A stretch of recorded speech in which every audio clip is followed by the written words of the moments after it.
Almost 2 years after an auspicious debut at E3, and after a high-profile delay out of last fall, Watch Dogs has finally brought its open-world surveillance state playground home.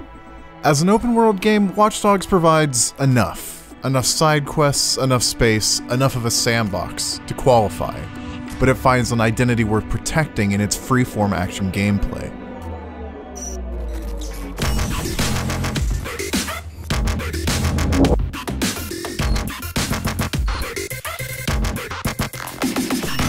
Watch Dogs stars Aiden Pierce, whose criminal activities stumble into a neo-noir conspiracy involving CTOS, a city management system with access to virtually all of Chicago and its citizens.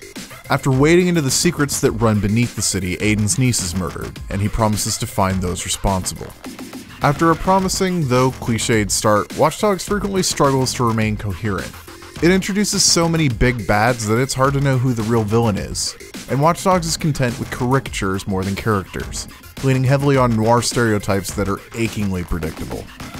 Watch Dogs reaches for more in its game design. It's got all the open world staples. Aiden drives, shoots, and explores a pretty large recreation of Chicago, but the open world feels like a crutch in spots. The game often shoehorns in tight demands in spaces not very well designed for them. Missions demanding precision driving are a chore, and even minor mistakes can totally screw you. In English, you're probably going to fail a lot, without a lot of warning. Death or mission failure is Watch Dogs' chief instruction that you're doing something wrong, and it can be infuriating.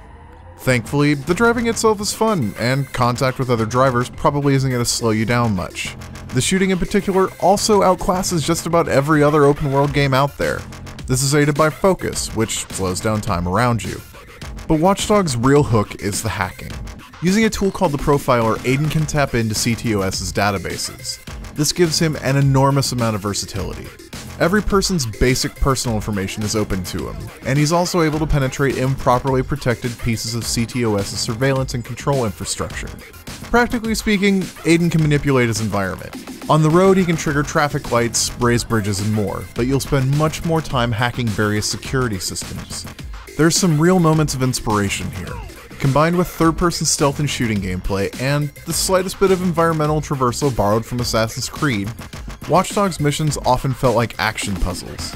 Daisy-chaining from one camera feed to the next, unlocking security access, finding safe hiding spots to hack systems, it all felt refreshingly cerebral. And, as you progress and level up Aiden's various skills, there's an extraordinarily rewarding sense of power and potential. At times, the wait seems worth it. Watch Dogs taps into a mechanical sophistication at odds with its open-world trappings. Its ambition gets a little tangled up in narrative struggles in all that space. But when Watch Dogs focuses, it's in a class of its own.